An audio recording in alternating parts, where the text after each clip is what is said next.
Buenos días.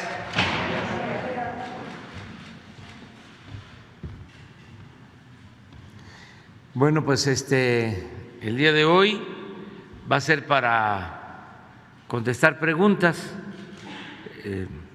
porque hay veces que no podemos hacerlo porque se tiene que informar sobre distintos asuntos, ayer sobre seguridad, pero bueno, vamos a contestar preguntas. Además, pues solo desear que le vaya bien a los Dodgers. Ayer no fueron bien tratados. A Julio lo maltrataron, pero como se dice en la frase clásica del béisbol, esto no se acaba hasta que se acaba. Entonces tienen posibilidad todavía de salir adelante. Y ya en la americana ya va avanzando Astros. Mi pronóstico para Serie Mundial sigue siendo Astros, Dodgers.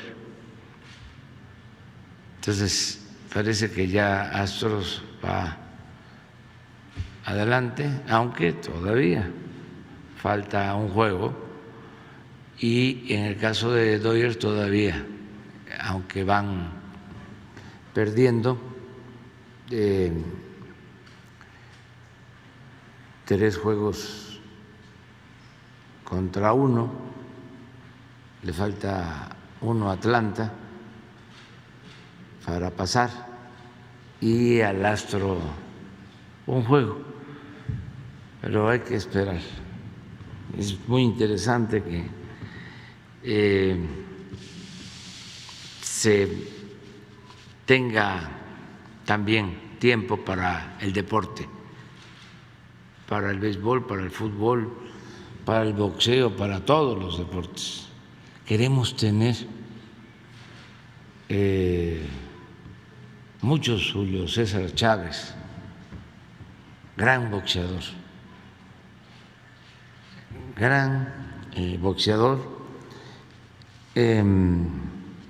Hugo Sánchez en el fútbol, desde luego Fernando Valenzuela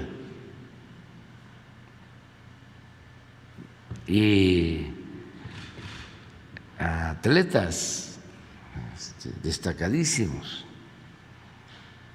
Ana Guevara, y medallistas que han sido pues una gloria del deporte de México. Y el deporte que se debe de practicar todos los días, caminar, movernos,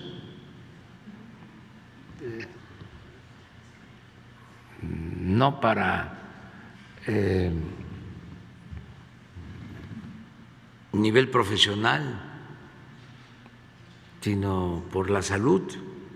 Es medicina preventiva. Tenemos que ejercitarnos. Bueno, ahora sí, quedaron pendientes Rocío Jardines y Víctor Alfonso Buendía. 2 nada más y luego abrimos. Gracias, Rocío. Gracias, presidente. Buenos días, Rocío Jardines de W Radio. Preguntarle en primera instancia su opinión, presidente, de lo ocurrido ayer a Rosario Robles, perdone, Pues después de que se analizó su caso para ver si podría dejar la prisión preventiva, pues el día de ayer un juez decide que no la deja. Y se acusa pues de estar, su hija Mariana Moguel está acusando de estar pues teniendo una venganza política en contra de ella porque se había dicho por parte de un juez que no había los elementos suficientes para mantenerla en prisión preventiva. El día de ayer dice que sí. Entonces quisiera saber su opinión al respecto, presidente. ¿Considera que sí existe alguna venganza en contra de esta mujer? Pues creo que es una decisión del Poder Judicial, de los jueces, de ellos depende. Y por lo que corresponde al Ejecutivo no hay ninguna venganza. Nosotros no hacemos eso. Eso es inmoral, es indigno. Eso le resta a cualquiera autoridad. Y para nosotros lo más importante es la autoridad moral. De parte del Ejecutivo no hay persecución a nadie, no se denuncia a nadie por consigna política.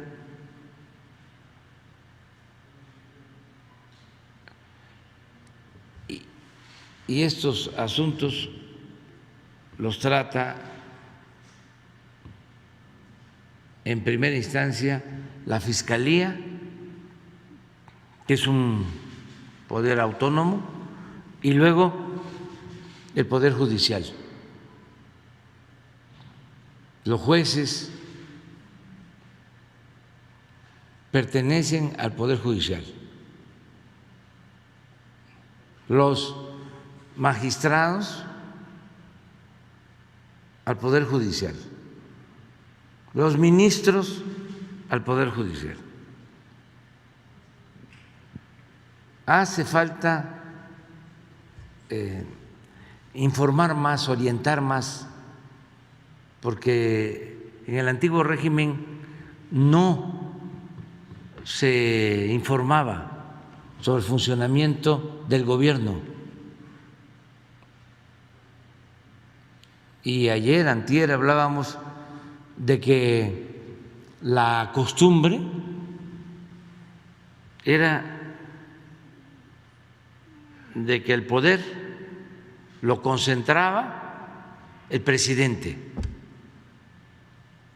Y esto viene de lejos.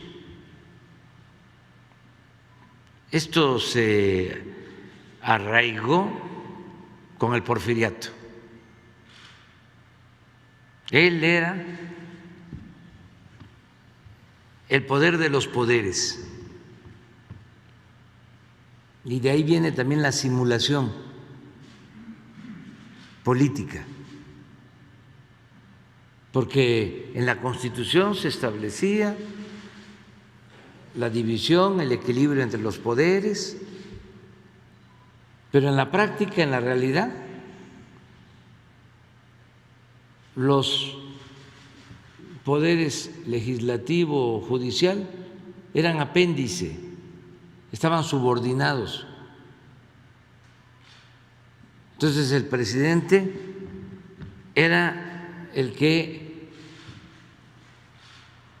ponía a los diputados, a los senadores, a los jueces, a los magistrados, a los ministros,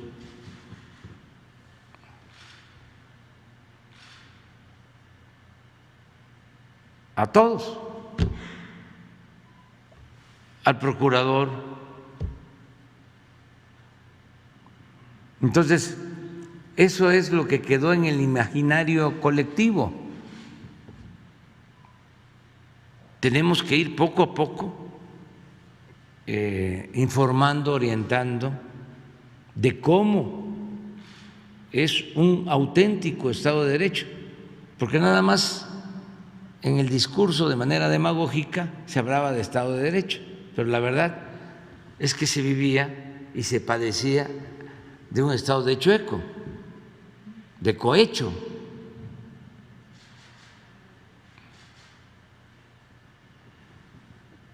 Entonces, en el caso de Rosario Robles, es un asunto del Poder Judicial, es el que resuelve. Y si el juez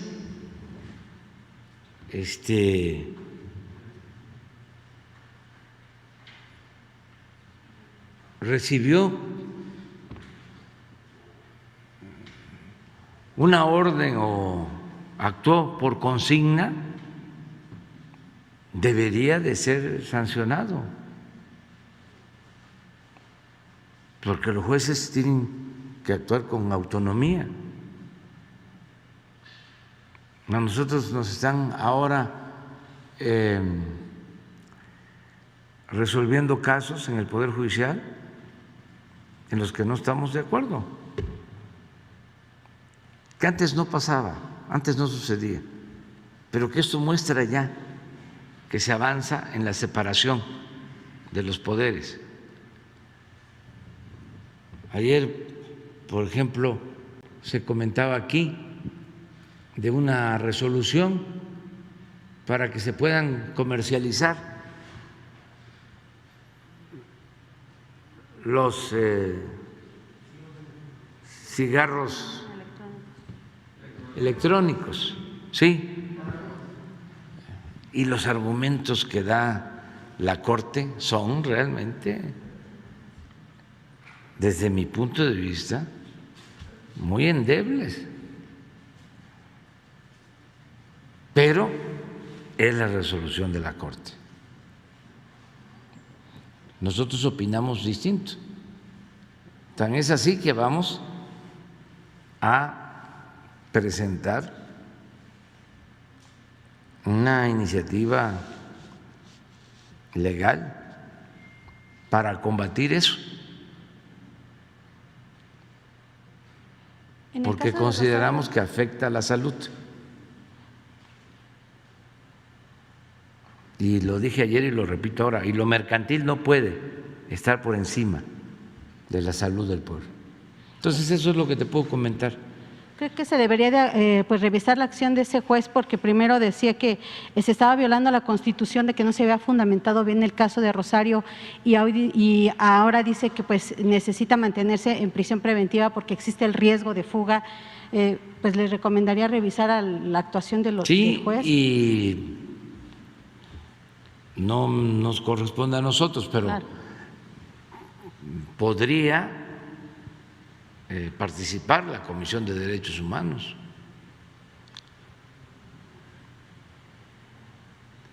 Nacional y internacional. Muy bien. Se tiene que acudir a todos los medios. Cuando hay una inconformidad, cuando se piense que hay una injusticia. Gracias. Por otro lado, presidente, preguntarle su opinión acerca de cómo está avanzando de alguna forma demasiado lenta el caso de Emilio Lozoya, que bueno, ha señalado a diversos exfuncionarios, sin embargo no ha habido resultado de nada. Usted se ha comentado que hay un pacto de impunidad, al parecer, entre la Fiscalía y Emilio Lozoya, porque pues realmente él, como lo vimos en un restaurante tranquilamente, o sea, está de alguna forma viviendo su vida normal, nada más con este brazalete por lo que le dictaminó el juez. Sin embargo, pues no tenemos más resultados sobre este caso. También se comentó que posiblemente usted había hablado con el propio fiscal Alejandro Gertz Manero, pues comentándole esta inconformidad. No sé si esto sea real, si nos puede comentar y saber su opinión sobre este caso, si no le está decepcionando la Fiscalía por estar yendo con este caso a cuentagotas.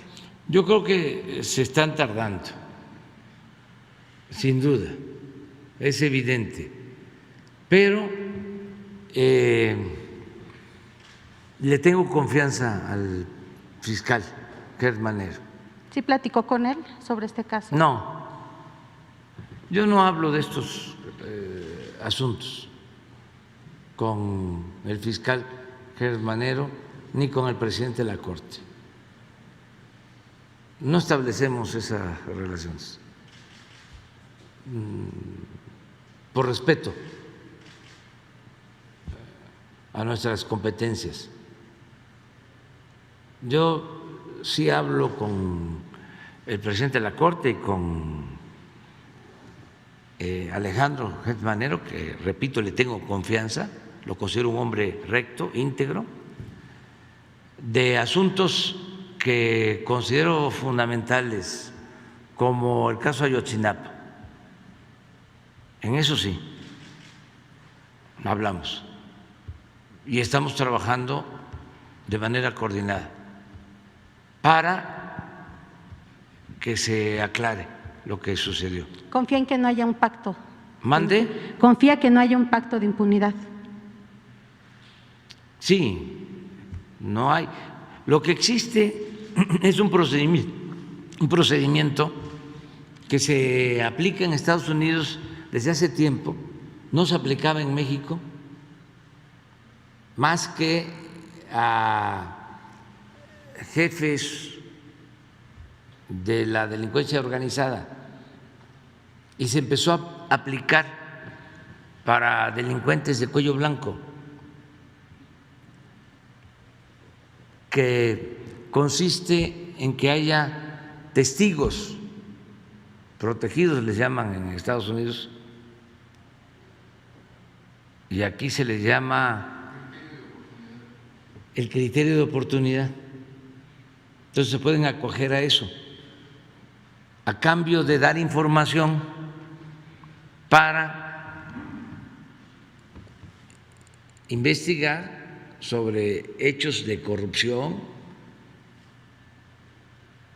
que tienen que ver con crímenes y llegar arriba, esclarecer todo. Hay dos casos, ¿no? Por ejemplo, en Estados Unidos acaban de dar a conocer, no sé si los medios lo difundieron, no creo, porque los medios protegen, la mayoría de los medios en México protegen a García Luna y a los que están siendo investigados en Estados Unidos. Pero hace 2 días, creo, se dio a conocer que una agente vinculada a García Luna, el encargado de la inteligencia durante el gobierno de Calderón, ya se declara culpable.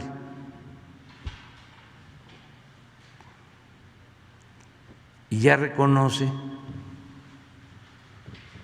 que participaron en actividades ilícitas. Y parece que implica a García Luna y a otros más. Me llamó mucho la atención porque ya reservaron toda la información en Estados Unidos sobre este asunto.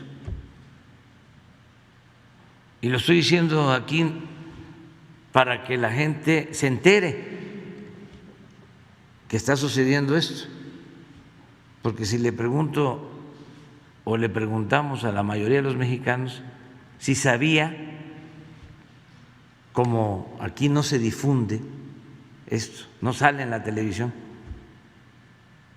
no sale en la radio, no sale en los periódicos, a lo mejor sí sale en el Reforma, ¿no? ¿No sale? A ver, vamos a ver. No lo consideran noticia porque afecta al antiguo régimen de corrupción. Entonces todo eso lo están tapando.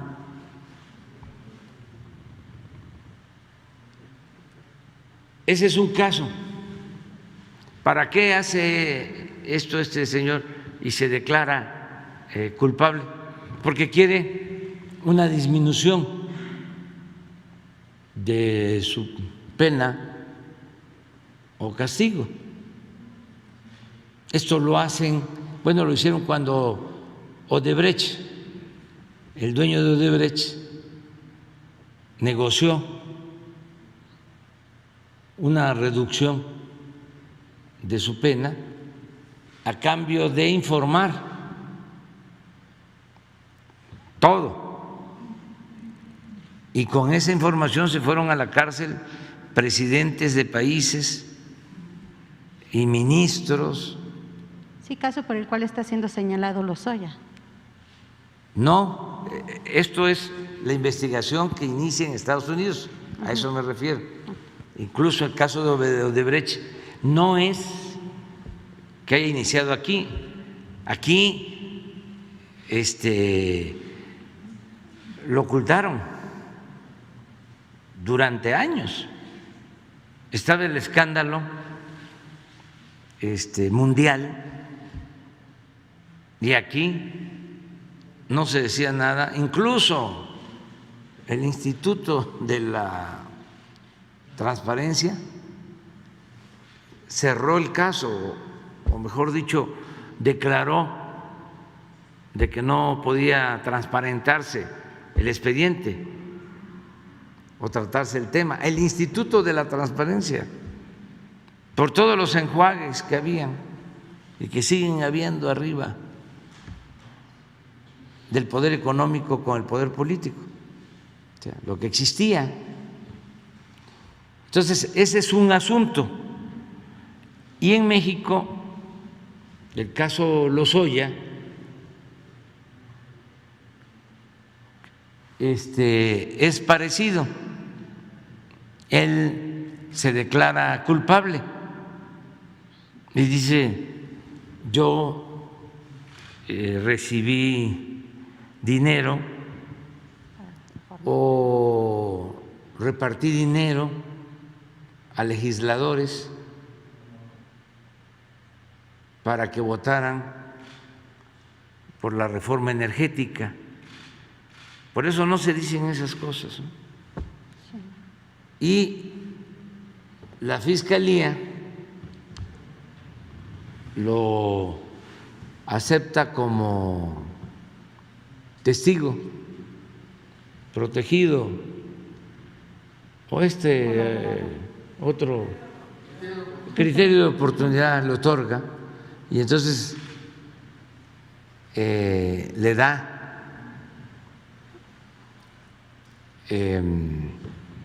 esta oportunidad de no ir a la cárcel, sino de tener un brazalete para que esté informando, y él es el que ha dado toda la información, a quién le dio el dinero, por órdenes de quién, cuál es el origen de ese dinero, y están involucrados pues legisladores de partidos, y es realmente pues un caso muy vergonzoso de corrupción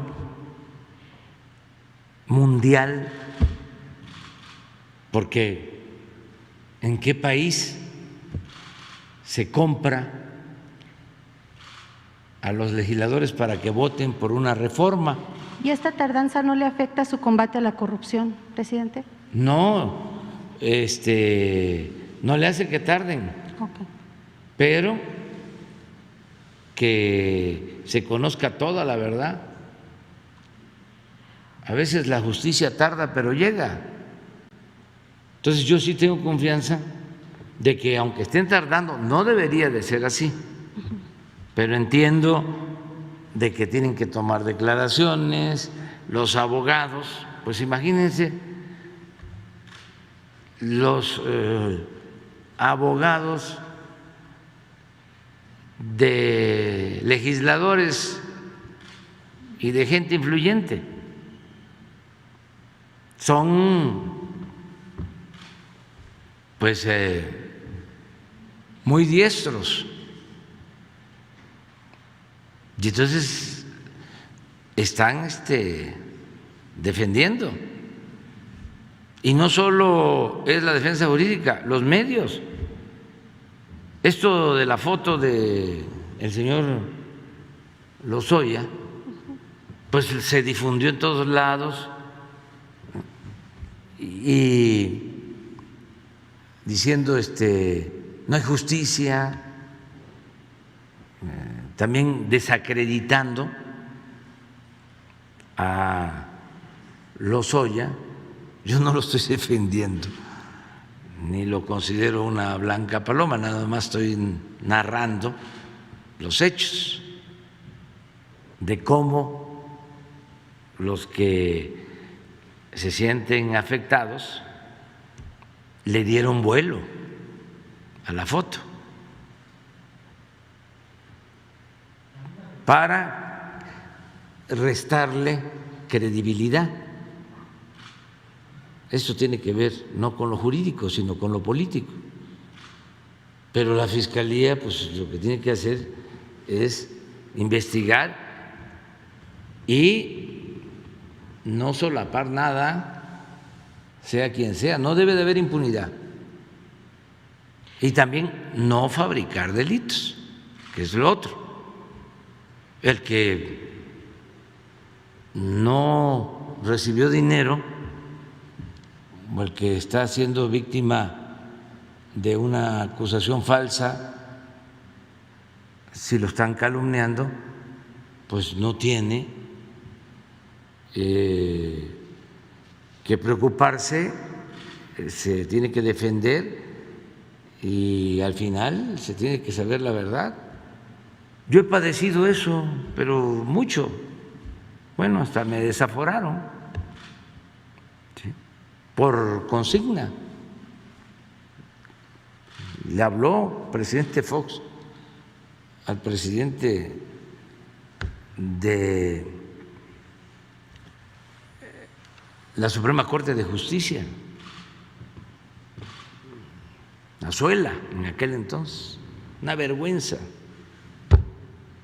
nieto del gran escritor, que llega a ser presidente de la Corte y se somete.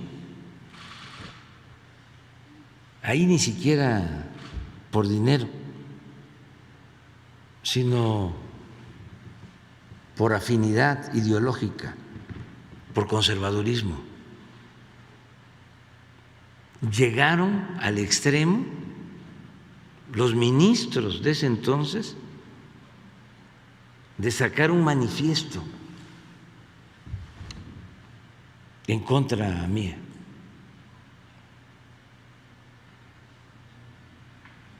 Un desaseo completo, cuando el Poder Judicial estaba sometido. Bueno, en la Cámara se pusieron de acuerdo PRI-PAN, era presidente de la Cámara de Diputados Mario Fabio Beltrón. Ahí están los testimonios. Se pusieron de acuerdo con Fox y me desaforaron. Votaron juntos, PRI-PAN. O sea que esto que estamos viendo ahora no es nuevo. Lo que pasa es que ahora ya se quitaron por completo la máscara. Y no pudieron, porque el pueblo es mucha pieza. Y me sacaron adelante.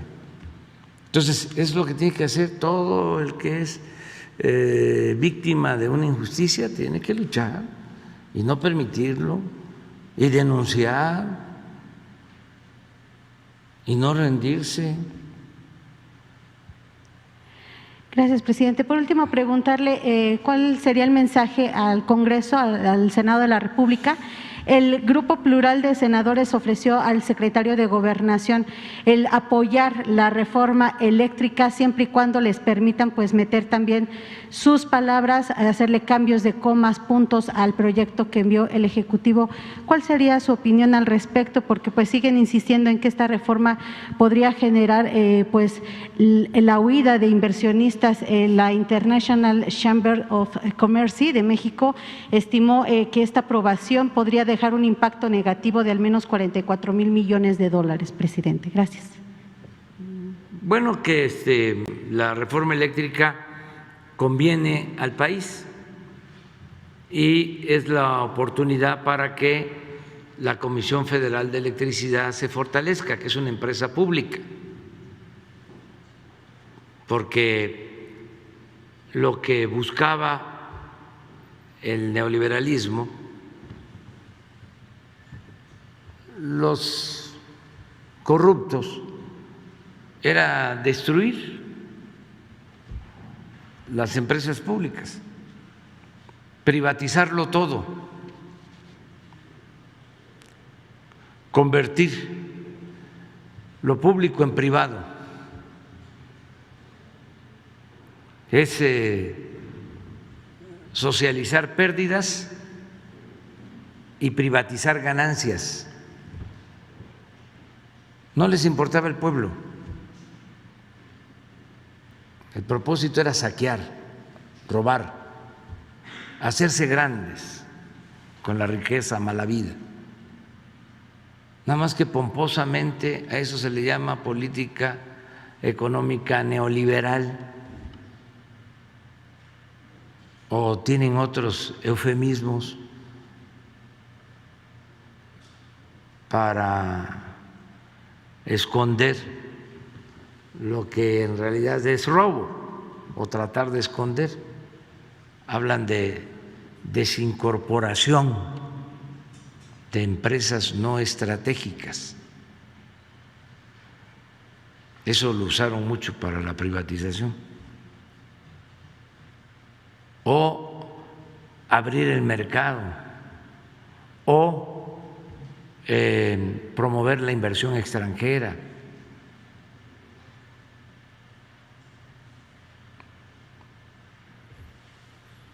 Pero eso solo lo usaron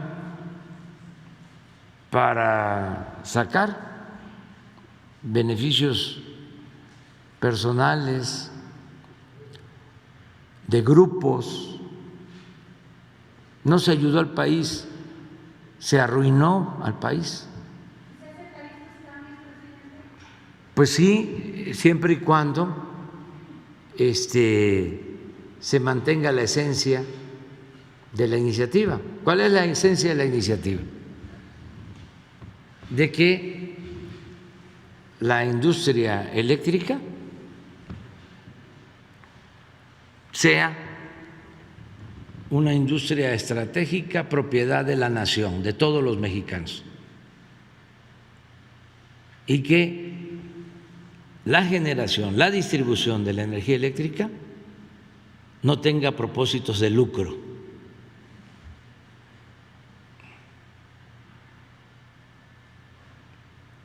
Si eso se sostiene, la rectoría del Estado en el manejo de la industria eléctrica, adelante. Lo otro, el litio, que eso les importa mucho, nada más que están hablando nada más de la industria eléctrica o de la iniciativa de reforma constitucional para la industria eléctrica y no se atreven a hablar de litio. Pero lo que no les conviene, no les gusta, es que el litio sea propiedad de la nación, porque quisieran que fuese como las concesiones que se dan para la explotación del oro, de la plata, de otros minerales. concesiones privadas. Y no, el litio es un mineral estratégico. Me consta de que le brillan los ojitos a algunos.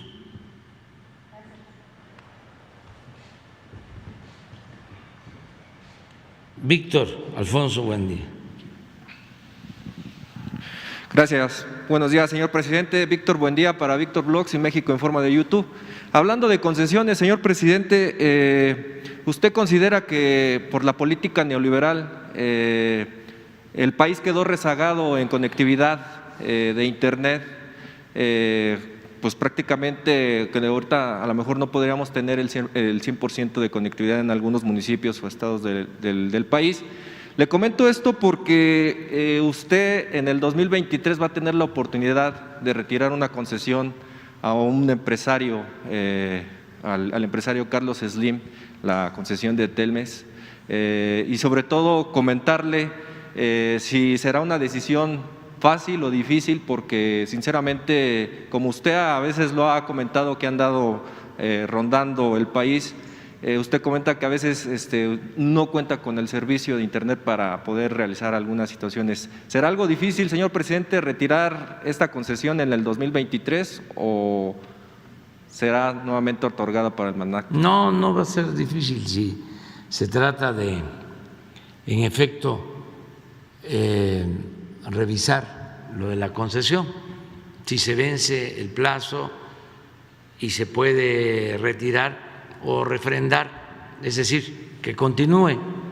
Eso lo vamos a analizar en su momento, pero no hay interés en retirar concesiones. Lo que sí vamos a buscar es que se mantenga un compromiso social, porque en el caso del Internet, como en el caso de la industria eléctrica en otros tiempos, y es a lo que nos quieren regresar, dicen que nosotros estamos representando el pasado,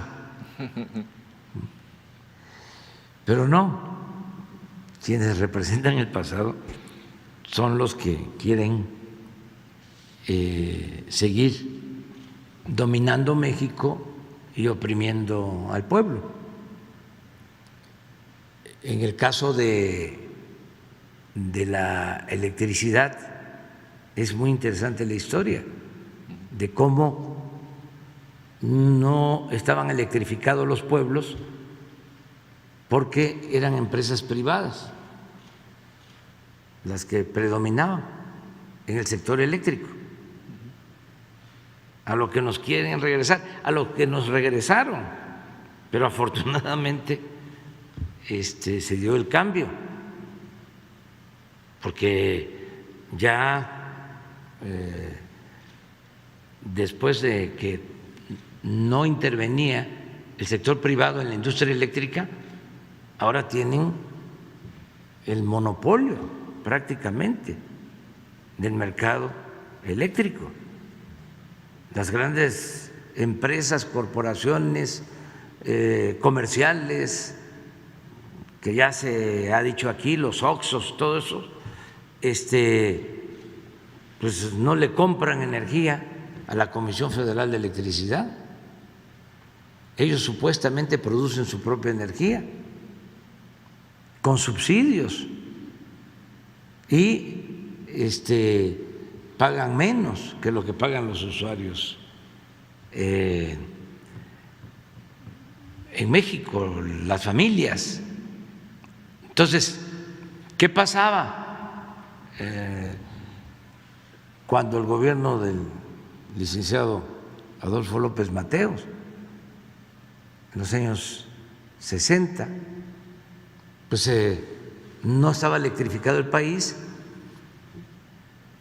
Y el presidente, a través de su secretario de Hacienda, Antonio Ortiz Mena, les dijo a estas grandes empresas: ustedes no van a electrificar los pueblos porque no les va a resultar rentable, porque ustedes buscan el negocio,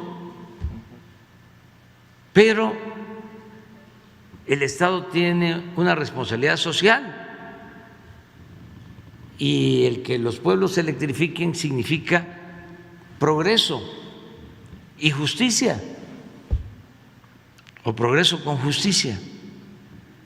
Entonces, como ustedes no van a poder electrificar, vamos a ponernos de acuerdo y les pagamos por sus empresas. Así fue, hubieron indemnizaciones y se nacionalizó la industria eléctrica. Y a partir de ahí comenzó un plan de electrificación de todos los pueblos. Y hoy México, gracias a eso, tiene el servicio de energía eléctrica hasta en los pueblos más apartados. El porcentaje que queda sin electrificar es mínimo. Pero esto comenzó en los años 60 del siglo pasado. Estamos hablando de 60 años. Bueno, eso que se avanzó comenzó a tener un retroceso porque en la Constitución quedó establecido de que la distribución de la energía eléctrica correspondía exclusivamente a la nación, a la Comisión Federal de Electricidad, la generación y la distribución. Con Salinas cambiaron eso, utilizando una ley secundaria, y empezó la privatización.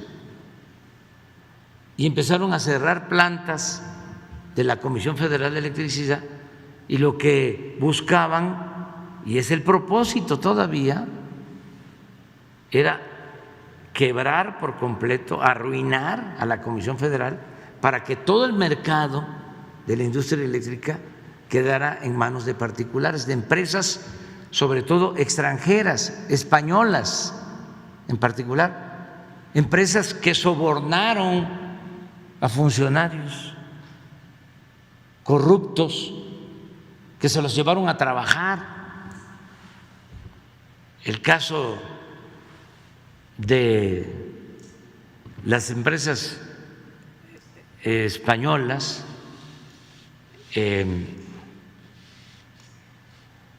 que a la secretaria de Energía de Felipe Calderón se la llevaron de empleada, al mismo Felipe Calderón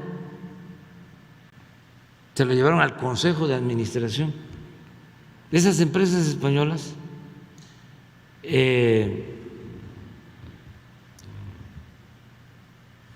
contrataban a ex ministros, no solo en México, en España, en todos lados, y a expresidentes. O sea, es un mecanismo de soborno para tener influencias y acaparar el mercado, vender la luz a precios elevadísimos, como está sucediendo en España. Estas empresas están vendiendo la luz carísima, y era el modelo que deseaban continuar imponiendo en México. Por eso es esta iniciativa que enviamos de reforma eléctrica. Bueno, eso es regresar al pasado. Si actuáramos quedándonos cruzados de brazos. No, nosotros lo que queremos es que ya nos sigan robando, tan sencillo como eso. Y que dicen que se va a ir la inversión, no se van. ¿Saben?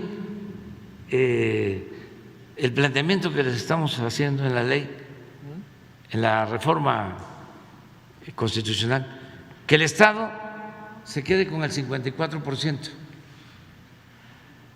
y la iniciativa privada con el 46%. ¿Saben cuánto es el 46% del mercado de México? Es toda la electricidad que se consume en Argentina. En un país de 50, 60 millones de habitantes. Entonces, deberían de estar agradecidos, nada más que no tienen llenadera, se quedaron con la mala costumbre de robar a manos llenas, porque no es una expropiación, no es una nacionalización, es decir, necesitamos nosotros fortalecer a la Comisión Federal de Electricidad, porque si no, no vamos a poder garantizar precios justos en la energía eléctrica. Tiene que haber orden. La política se inventó, entre otras cosas, para poner orden en el caos. Y esa es la función del Estado. Todo ese sofisma, todo ese engaño de que había que desaparecer al Estado y que todo quedara al mercado, pues fue una tomadura de pelo. Eso es para quienes se creyeron todo ese plato de mentiras, pero ya estamos en otro tiempo, ya eso ya no funciona y quieren mantener lo mismo. Bueno, el caso de la telefonía, regresando a tu pregunta, bueno, si se garantiza de que se va a prestar el servicio, que es una empresa mexicana, que eso también importa, y hay también algo que puedan aportar, por ejemplo, en el caso de la conectividad para el Internet. Claro que refrendamos la concesión. Le hago este comentario, señor presidente, porque bueno, yo sé que existen muchos usuarios. Yo soy un usuario también, se lo tengo que decir abiertamente, de esta compañía. Como usted sabe, yo vengo de Texcoco. Hay todavía algunas zonas que están desprotegidas por el servicio, y el pretexto de la compañía es de que, pues como usted lo comenta, no le interesa invertir en algunos pueblos aledaños a Texcoco porque pues no es rentable por el dinero de invertir en la infraestructura. De hecho, Telmex es quien provee la infraestructura a las otras empresas que entraron al mercado. Entonces, le quiero hacer una pregunta sensata, porque yo sé que usted es un hombre de ideales. ¿Está dejando ya usted su lucha presente que usted tenía en esos años, en 1990, junto con el ingeniero Cárdenas, de levantar la voz y decir que no se expropiaran estos bienes del Estado? No, es que estoy pensando lo mismo de siempre. Yo tengo pues una característica, siempre escribo. Llevo 30 años o más escribiendo libros. Entonces ustedes pueden saber muy bien qué pensaba hace 30 años y qué pienso ahora. Y se van a encontrar de que no he sido incongruente. Entonces, en este caso vamos a actuar de manera consecuente pero tenemos que entender que existe una nueva realidad. Nuestros adversarios, hasta el proceso, que andan buscando, ¿no?, desesperados, cómo justifican de que somos lo mismo, de que es igual. Toda la nueva política o la cuarta transformación se va a poner a prueba con la concesión a Telmex. Palabras más, palabras menos. Eso es lo que plantea el proceso.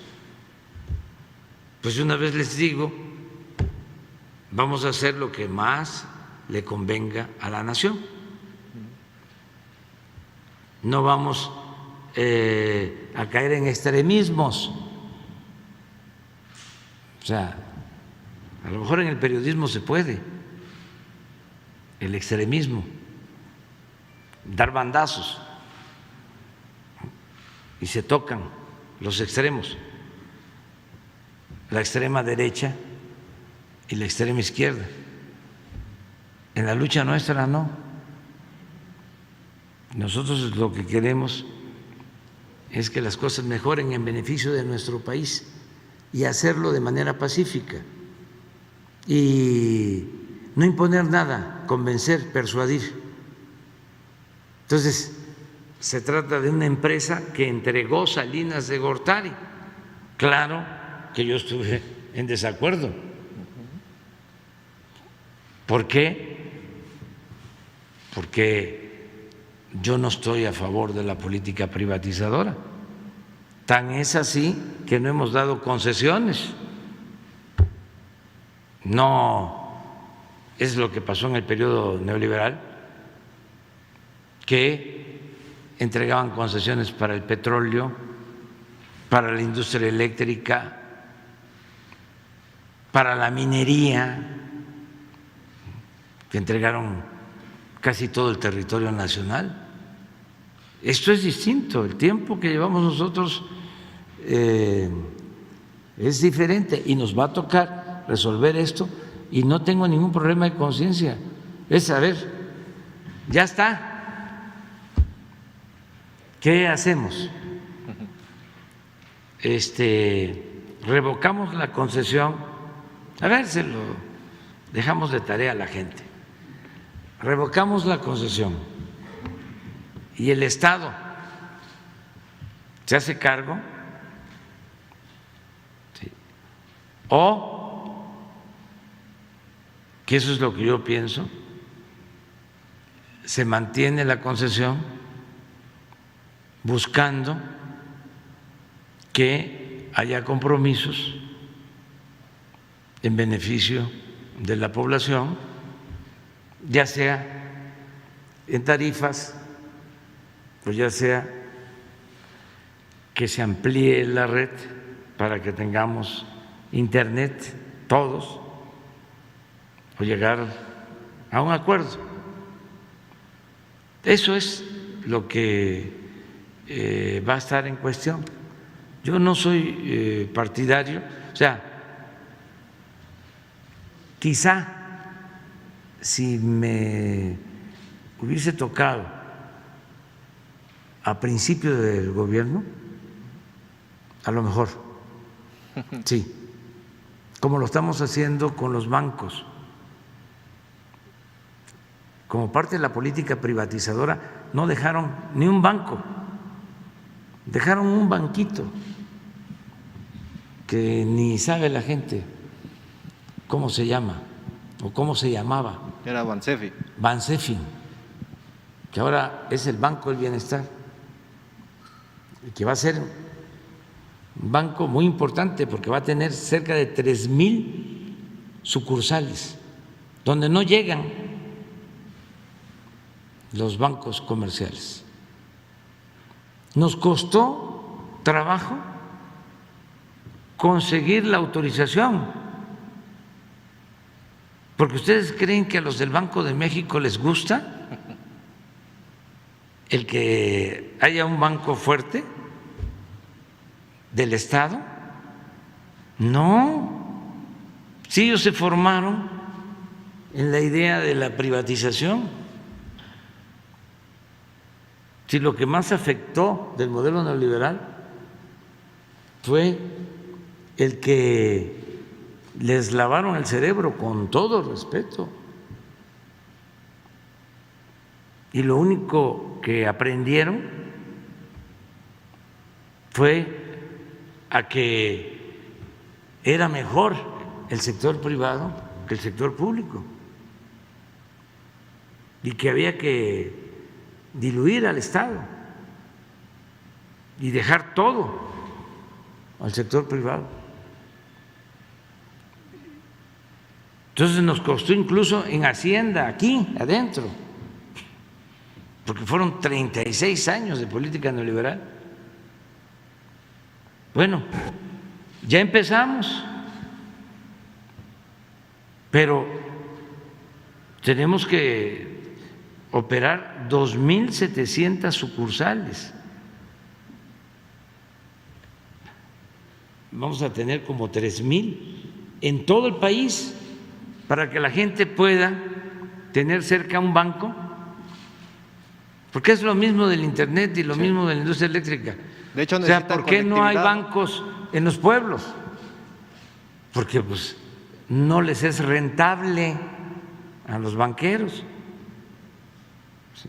Les puede resultar más rentable vivir de las comisiones que cobran, no del servicio bancario.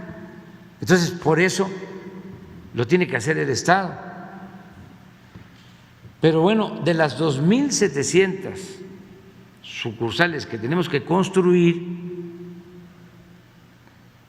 llevamos construidas alrededor de 1.500. Y eso que contamos con los ingenieros militares. Pero vamos a tenerlas listas, operando, porque se requiere también que haya comunicación de Internet. Exacto. Que no es un asunto fácil, porque no hay Internet en el 80% del territorio nacional. Es un gran atraso. Son de las cosas que tenemos que resolver. Entonces, a finales del año que viene tenemos que tener operando las 2.700 sucursales y requerimos cuando menos un año o dos para fortalecer la operación y dejarlas bien, porque toco madera. Ayer se reunió Claudio X González y el de la Coparmex ya para llamar a que nos van a quitar el gobierno en el 24.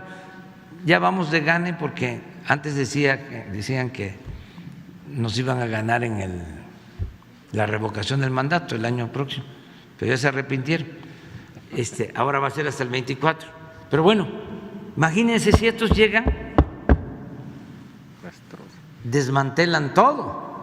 Entonces necesitamos dejar consolidado del Banco del Bienestar.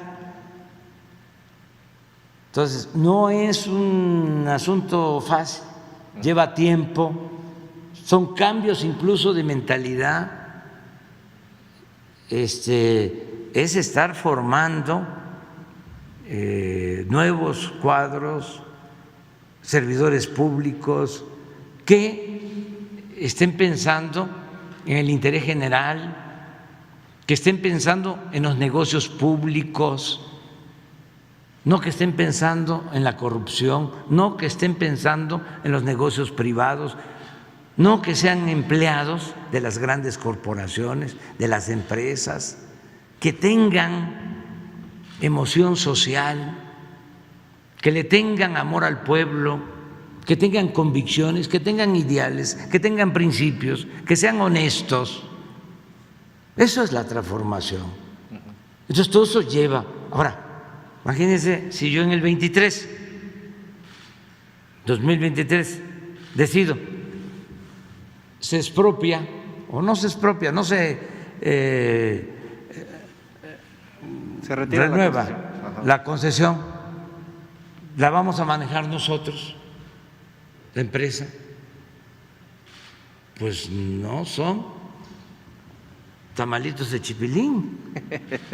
O sea, y que me van a medir si somos neoliberales o no. Por eso no me preocupa.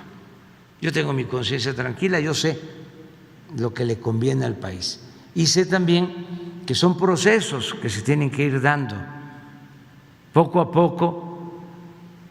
Yo quisiera avanzar más, no puedo, porque fue mucho tiempo de atraso, de saqueo, pero además de manipulación, muchísimo tiempo. Afectaron 2 generaciones. En las universidades públicas, hasta la UNAM se volvió individualista, defensora de estos proyectos neoliberales. Perdió su esencia de formación de cuadros, de profesionales para servir al pueblo.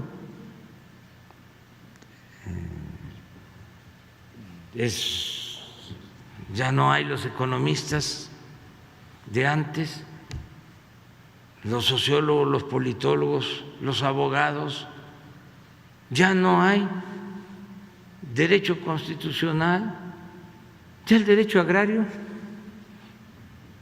es historia, el derecho laboral, todo es mercantil, civil, penal, todo es esto.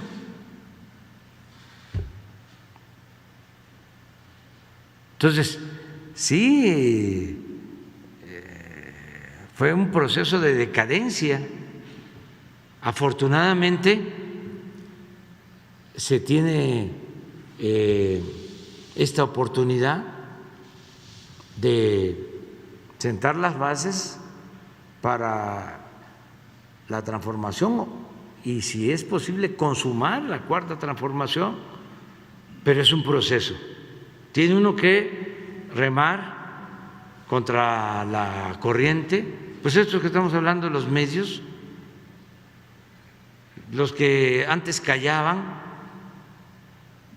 que jugaban un papel para mediatizar, para tener desinformada a la gente, ahora los tenemos en contra. A mí me da muchísimo gusto, realmente lo celebro, el que el pueblo esté tan despierto, o la mayoría del pueblo esté tan despierto, porque si no, no se podría hacer nada. Ahora sí que, como decía Juárez, con el pueblo todo, sin el pueblo nada. ¿Cómo enfrentamos a los grupos de intereses creados? A bandas de malhechores, pandillas de rufianes, corruptos, que se habían dedicado a saquear y se malacostumbraron y quieren de nuevo regresar a lo mismo. ¿Cómo avanzamos? Con el apoyo de la gente, con el apoyo del pueblo. Eso es lo que todos los días me da fortaleza y por eso me siento seguro, porque tengo ese escudo protector, mi ángel de la guarda, la gente que me dice adelante, así como me encuentro uno, dos, tres que me hacen muecas, me encuentro muchos que me dicen adelante, estamos con usted y me desean lo mejor y bendiciones y todo, pero muchísimas. Entonces imagínense cómo no voy a estar al 100. Presidente, la segunda pregunta que le quiero hacer y también un recordatorio de una anterior pregunta que le había hecho también en otra conferencia es sobre la visita que va a realizar a las Naciones Unidas, que bueno, ya está casi muy próxima a que se dé. La comunidad mexicoamericana de Nueva York, pues al parecer le quiere dar la bienvenida, a lo mejor el día de hoy con otras condiciones, porque como usted sabe, allá en Estados Unidos prácticamente está vacunada pues toda la población. Comentaban algunos de los mexicoamericanos de allá de Nueva York que obviamente también le quieren hacer algunas peticiones. Sé que la situación cuando usted entra a Estados Unidos se maneja de manera diferente la seguridad porque usted queda a cargo del servicio secreto. ¿Usted estaría al pendiente de, a lo mejor, como usted lo dice, y que siempre les ha dado su lugar a los nacionales de allá de Estados Unidos, a los mexicanos, de que son los héroes vivientes? ¿Usted estaría dispuesto de recibir algunas peticiones de ellos para saber qué es lo que necesitan o qué es lo que requieren, presidente? Bueno, yo les diría que empiecen a buscar al doctor Juan Ramón de la Fuente, que es el embajador de México en la ONU, en Nueva York, para la comunidad mexicana que está en Nueva York, que se pongan de acuerdo con él, a ver si podemos tener una entrevista con una comisión, con un grupo, porque en efecto yo voy y llego allá y por razones de seguridad, sobre todo del país que visito, ellos ya se hacen cargo, ¿no?, de la logística, ya deciden ellos. Así fue cuando estuve en la Casa Blanca. Entonces, no puedo bajarme si hay una manifestación, porque si no está en el programa, no me lo van a permitir. No es correcto, sí lo podría yo hacer, pero no lo considero correcto. Correcto. Además, como se dice en la Biblia, hay que evitar juicios y actos temerarios. Gracias, presidente. Entonces, nada más que vayan viendo, que yo me voy un día antes, me voy como al mediodía, creo que el 8 al mediodía, para llegar en la tarde-noche. Hay una reunión con el embajador Juan Ramón de la Fuente, Marcelo Ebrard, que me va a acompañar. Solo me acompaña Marcelo Ebrard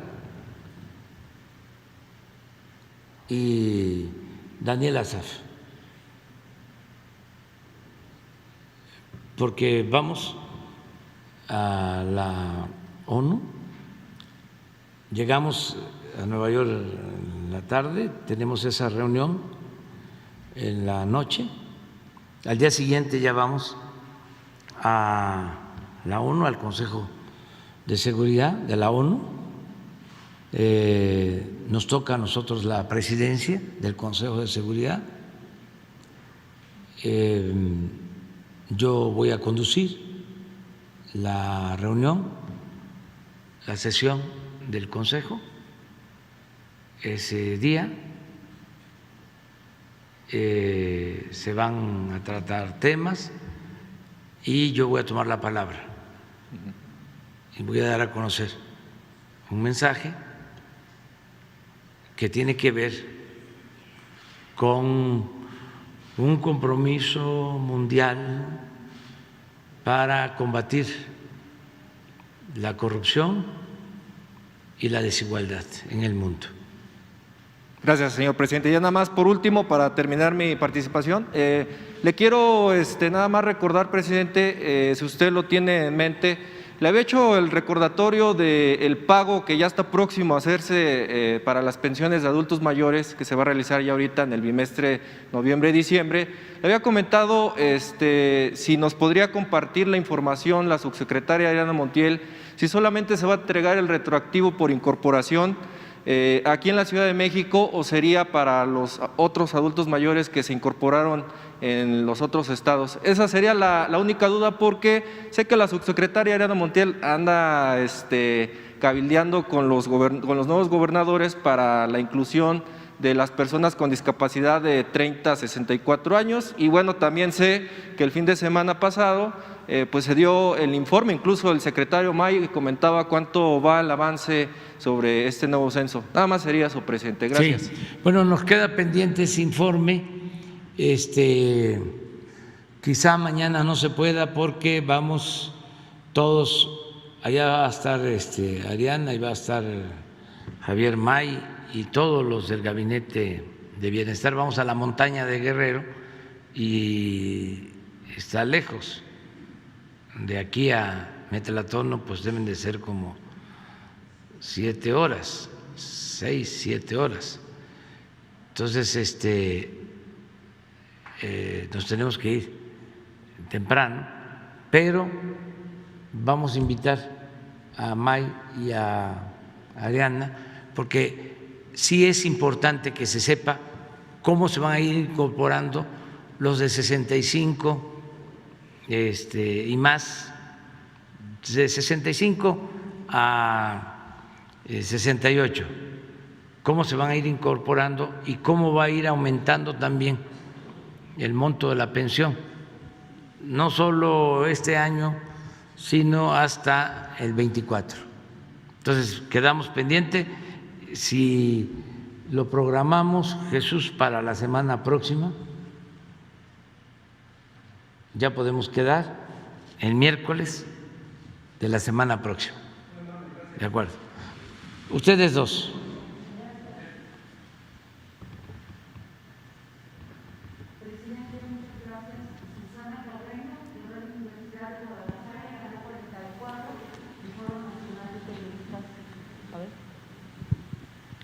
Ahí está, Susana Carreño, de Canal 44, Radio Universidad de Guadalajara, en Puerto Vallarta y Foro Nacional de Periodistas. Vine en julio a hablar sobre el medio ambiente, decirle antes de mis otras intervenciones que los trabajos por parte de la Semarnat están avanzando, que queremos concretar el nuevo ordenamiento ambiental. Se espera la visita, la segunda, de María Luisa Albores en los primeros días de noviembre.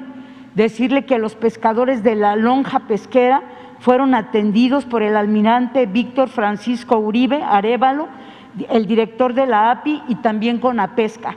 Agradecemos la intervención de Leticia Ramírez, muchísimas gracias en el seguimiento a todos los casos que trajimos aquí que tienen que ver con el medio ambiente, la atención a los estudiantes de la Federación de Estudiantes Universitarios, al joven Javier Armenta, y se está conformando en todo el estado de Jalisco una red ambientalista para defender nuestro medio ambiente, nuestro entorno, el territorio.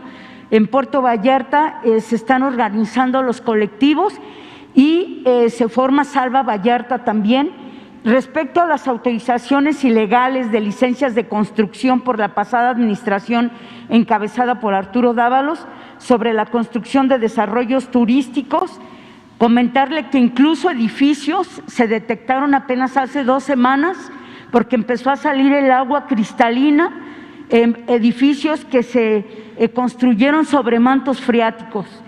Eso es increíble porque por otros lados estamos luchando por el abastecimiento de agua y ahí, bueno, pues está corriendo el agua y obviamente estamos en contacto con las autoridades. Profepa está haciendo lo suyo con respecto a los edificios, ya está notificando aquellas edificaciones, así de que queremos agradecer a María Luisa Albores, a la procuradora de Profepa Blanca Alicia Mendoza, a la maestra Ana Gabriela González de la Dirección General de Vinculación y Reparaciones Colectivas de la Comisión Ejecutiva de Atención a Víctimas, al comisario de la Función Pública David Salinas y al contralor de la Semarnat, al maestro Víctor Muciño.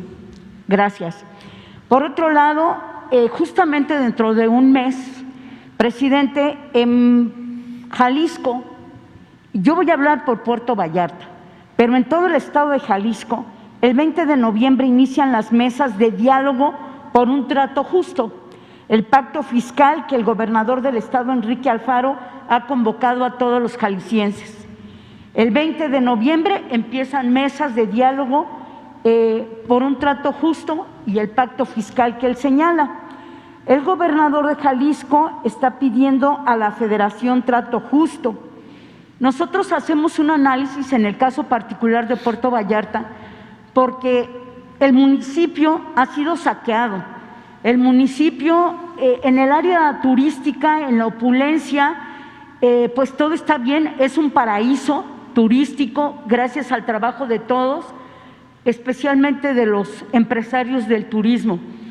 Pero pasando la avenida Francisco Medina Asensio, que usted la conoce perfectamente bien, al cruzarla todo es un desastre, hay demasiados baches, estamos esperando que llegue el programa que nos dijo allí en Vallarta para la reparación de baches. En Puerto Vallarta no tuvieron llenadera, como dice usted, están haciendo las auditorías, están encontrando irregularidades, en Ciapal 2,000 millones de pesos, 200 millones más que no se pueden comprobar, en eso están ahorita las autoridades entrantes. Nosotros quisiéramos, antes de que empiecen las mesas de diálogo por el trato justo, queremos información de los recursos que la Federación le ha enviado a Jalisco, en particular lo de Puerto Vallarta, porque antes no habíamos vivido el hecho de que un gobierno federal dijera, ahí van 650 millones de pesos para las calles, para las colonias, como usted lo ofreció. Estuvo Román Meyer, hicieron lo de la Lija, hicieron lo de la 5 de diciembre, andadores, se vio obra. Sin embargo, no hay obras relevantes por parte del gobierno municipal, ni tampoco del Estado. Entonces, ¿qué queremos? Información directa de la Federación, porque no queremos que otra vez 650 millones de pesos se vayan al Tren de Guadalajara o que los 140 millones de pesos que están destinados para un museo y centro de investigación ambiental, el gobernador con la mano en la cintura dice que se van a hacer otra cosa. Se pueden desviar de esa manera los recursos que ya están etiquetados. O sea, sí queremos un trato justo, como él dice, pero de los municipios hacia el Estado. Y si él está pidiendo un trato justo a la Federación, nosotros también queremos saber, queremos tener información para saber cuánto la Federación le ha dado, porque han pasado varios sexenios, vemos edificaciones inconclusas, un laboratorio regional que hace 5 años pusieron la primera piedra, lo están terminando, no funciona, o sea, no tuvieron llenadera. Son muchos recursos que andan volando, que no se han justificado y que ahora que se vienen esas mesas de diálogo, nosotros queremos información para poder informar a los ciudadanos y actuar en consecuencia, presidente. Bueno, yo les propongo algo, pero no solo para Jalisco y Vallarta. Como se ocultó mucha información o no le daban importancia a informarle al pueblo, no se garantizaba el derecho a la información. Hay muchas cosas, como hablamos del Poder Judicial y del funcionamiento del gobierno en general, que se desconocen. Entonces, vamos a informar, por ejemplo, cómo se distribuye el presupuesto, que todos los mexicanos conozcan. Desde que se hizo un acuerdo de coordinación fiscal, que se llama, de cómo la Federación hace la recaudación de los impuestos, del IVA, del impuesto sobre la renta, ¿sí?, y devuelve a los estados lo que es participable, como se le llama. ¿Cuánto se le devuelve a los estados? ¿Qué impuestos cobran los municipios? Por ejemplo, el predial, el agua, derechos que les corresponden. ¿Y cuánto reciben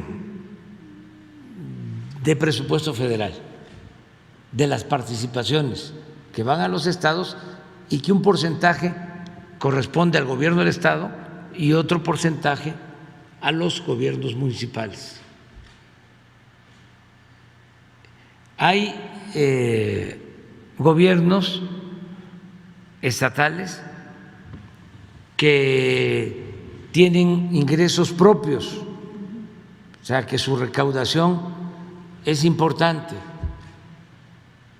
que puede llegar a ser hasta del 30% de su presupuesto.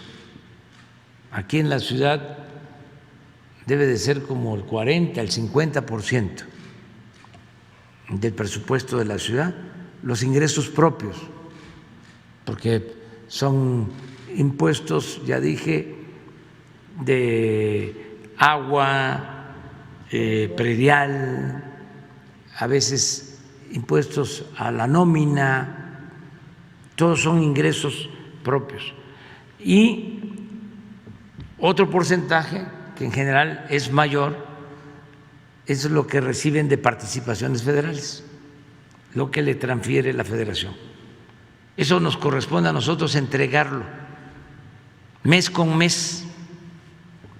Desde que estoy en el gobierno nunca se ha dejado de entregar ese dinero a los estados y lo que corresponde a los municipios.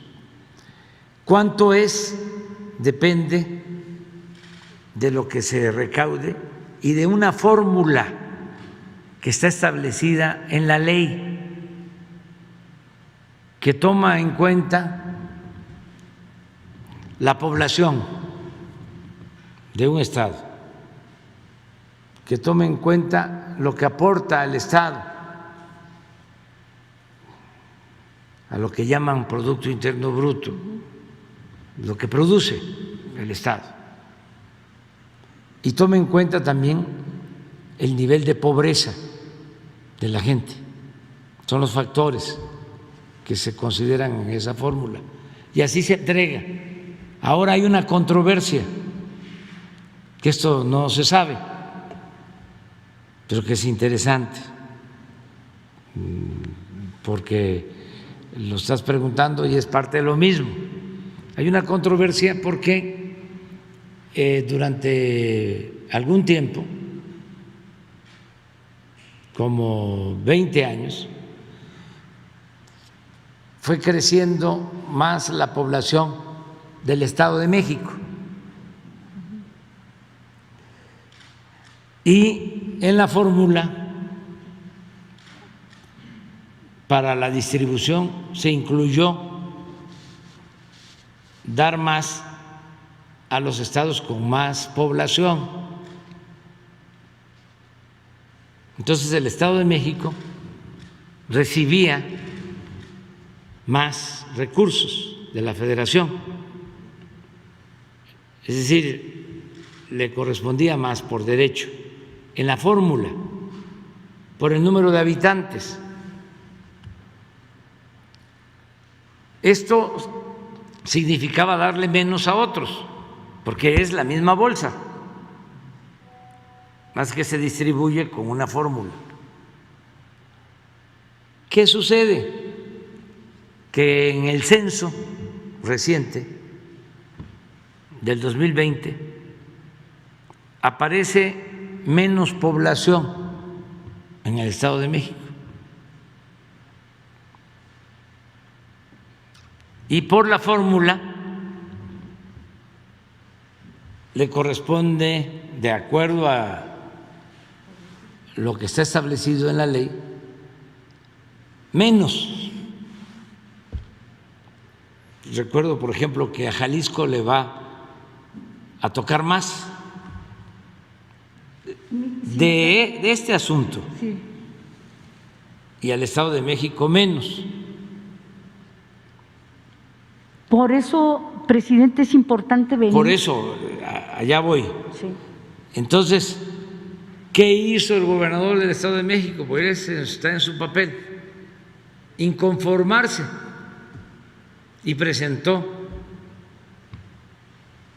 una controversia, no aceptando la disminución de población, entre otros elementos que registra el censo de población. Entonces, ahí está esa controversia. Entonces, considero que los servidores públicos de la Secretaría de Hacienda podrían venir aquí preparados por lo que tú estás planteando y que expliquen esto también en número, con datos, cuánto le corresponde a cada estado. No sé si en Jalisco sabían esto que les estoy comentando de esta controversia. Yo creo que no, porque son asuntos que se ven en el Poder Judicial, pero hay que hacer la vida pública cada vez más pública. Entonces ofrezco, si te parece, que en la semana próxima vengan los de Hacienda y den la información. Aquí está. Entonces, y en particular, Jalisco. aunque nos importa lo general, o sea, que todos tengan la información, vamos a dar a conocer lo de Vallarta, si te parece. Perfecto, aquí estaré porque pues las mesas empiezan el 20 de noviembre. El gobernador dice que viene un recorte de 9,200 millones de pesos para Jalisco y es por ello que insistió en que inicien las mesas de diálogo. Pero está en su Vamos a ver. derecho y él tiene que actuar así porque pues si se gobierna un estado, se representa a los ciudadanos, pues se tiene que buscar que el estado reciba más. Eso es legal, es legítimo. También nosotros pues no podemos dar más de lo que está establecido en la Constitución. Y hay otra cosa, no solo es un asunto legal, es que todos tenemos que hacer un esfuerzo para ahorrar y no malgastar.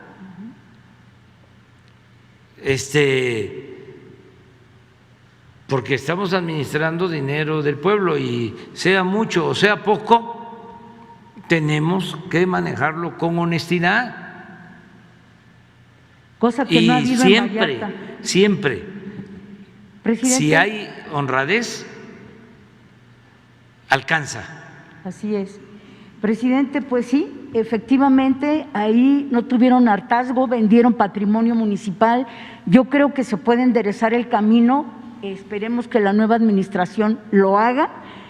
Y bueno, también quiero pedirle que todos esos recursos que de pronto se etiquetan, como fue el caso de los 650 millones, regresen el año que entra a Puerto Vallarta para ver todo lo que nos había ofrecido, que los 140 millones de pesos que la Federación, son 120 de la Federación y 20 del Estado para un museo y es centro de investigación del medio ambiente.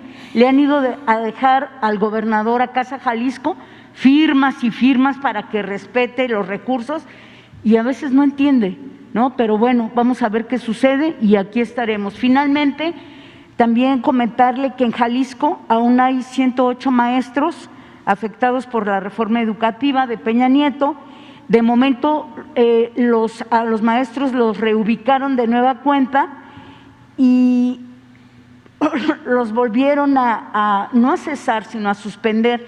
Contrataron interinos y el recurso que envió la Federación se los dieron a los interinos. Le voy a pasar este reporte a la licenciada Leti, si me permite, para que pudiera ella canalizar a los maestros. Es todo. Muchas gracias. Con el oficial mayor Óscar Flores de la SEP lo vemos. Muchas y gracias. Quedamos que la semana próxima, ya el jueves. El jueves vienen los de Hacienda a informar cómo se distribuye el presupuesto federal en los estados y en los municipios. Muy bien, gracias. Gracias. Te toca a ti.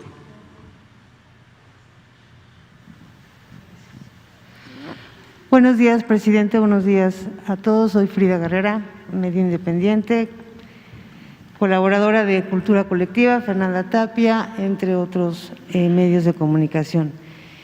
Presidente, antes que nada me gustaría hacerle llegar las palabras de Ligia Canto, la madre de Emma Gabriela, víctima de feminicidio en manos de Alberto Medina Sonda, esto en marzo del 2017, que gracias a la intervención de Leti, después de esa petición que le hicimos nuevamente en la mañanera, de apoyarla, la CONAVIM empujó un poco más el apoyo. Para ella era importante agradecerle y pedirle que no la dejen sola. El proceso todavía es muy largo en torno a este tema, pero sí quería hacerle extensivo su agradecimiento. Referente al tema que también expusimos justo el mes pasado, sobre la violación que sufrió dentro de la Escuela Naval una compañera, una alumna de este centro en La Paz, Baja California, me gustaría, si me lo permite, hacer una precisión importante, debido a que la redacción del documento que me envió la víctima publicó, o ella en esa redacción, me hace saber sobre un dato mal dado. Yo en aquel momento mencioné al entonces agente del Ministerio Público Militar Naval, David Leonel Vergara, como uno de los agresores. Sin embargo, es mi deber, porque aquí lo mencioné, mencionarlo precisamente en este espacio, de que David Leonel Vergara fue una de las pocas autoridades que apoyó a la víctima en su denuncia de abuso de autoridad. Siendo un militar ejemplar y buen ciudadano, me hizo llegar una petición directamente a mí, también sé que la hizo llegar a Presidencia y creo que era importante comentarlo. Referente al mismo tema, lamentablemente nos llegó un caso más del mismo periodo, 2019, y ya se le hice llegar también a Leti el contacto de esta otra víctima. Y igual, recibiendo los mismos tratos, revictimizada, también está dada de baja.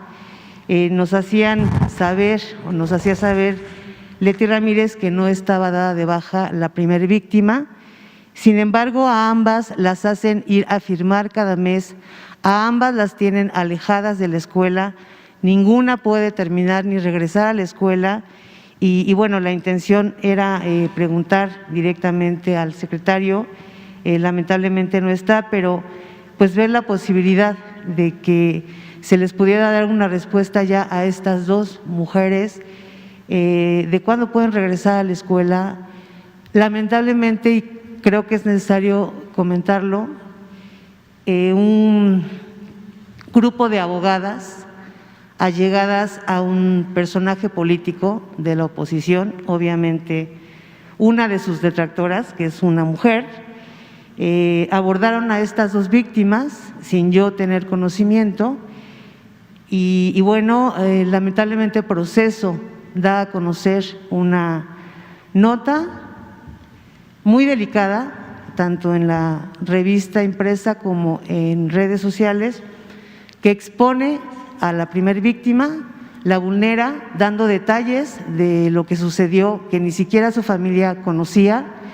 Ella vive en el área de Cocula, mucha de la gente que es vecina o conocida de ella no sabía que ella era militar y esto la pone en riesgo.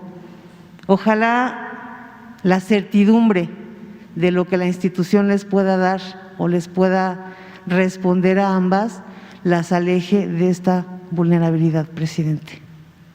Muy bien, vamos a verlo, Frida. Yo tengo confianza en el almirante, que eso es muy importante en todo. Él es un hombre recto, con integridad, es honesto. El almirante Ojeda Durán, secretario de Marina. Entonces, yo le voy a pedir personalmente, y qué bien que estás aclarando por este error, ¿no? Lo otro, lo de la revista, pues solo por algún riesgo que puedan tener ellas, ¿no? Pero por lo demás no debe de preocupar, o sea, es importante que se ventile todo, ¿no?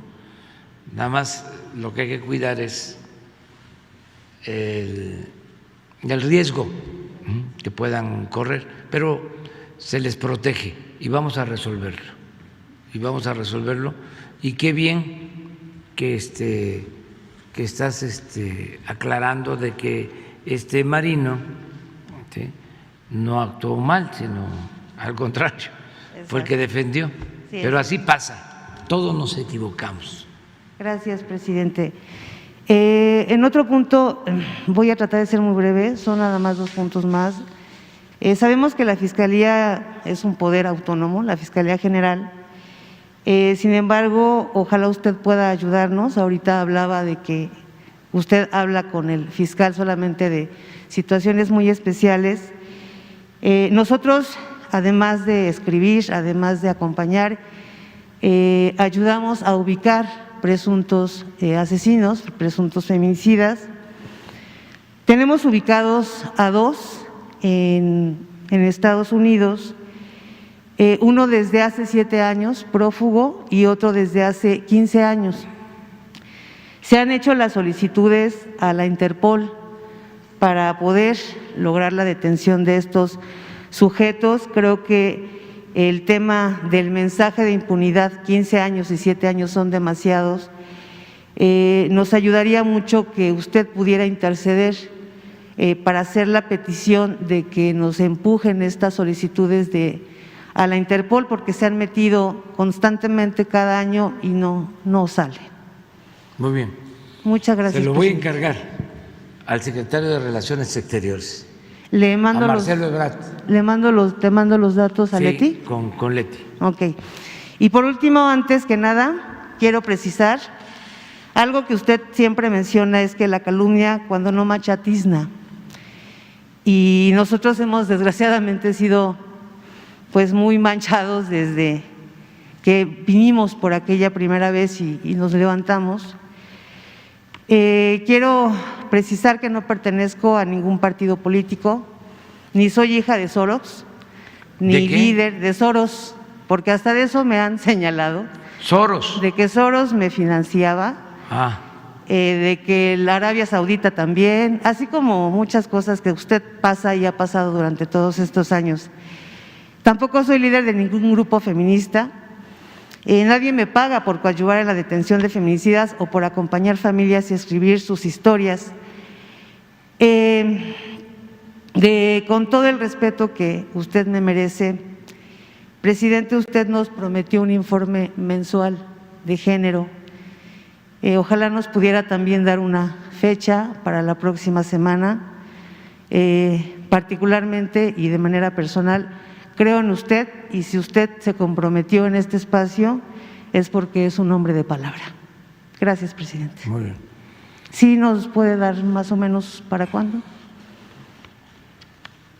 Porque si fuera como era, No, pues, sería el lunes. es que estoy pensando ahora que dijimos lo del jueves. Ah, no, jueves sí, pero viernes no. ¿Te parece lunes? Lunes 25. Siguiente. No nos da tiempo. Tenemos lunes, martes, ya cumplimos, comprometimos miércoles, comprometimos jueves, de este lunes que viene en 8. Al siguiente. Ok. ¿Sí? Gracias, presidente. Muy bien. ¿Saben Gracias. qué? Ya. Te quedas tú. Mañana, ¿sí? Por favor. Porque tengo un desayuno. Tengo un desayuno. Con Beatriz. Adiós.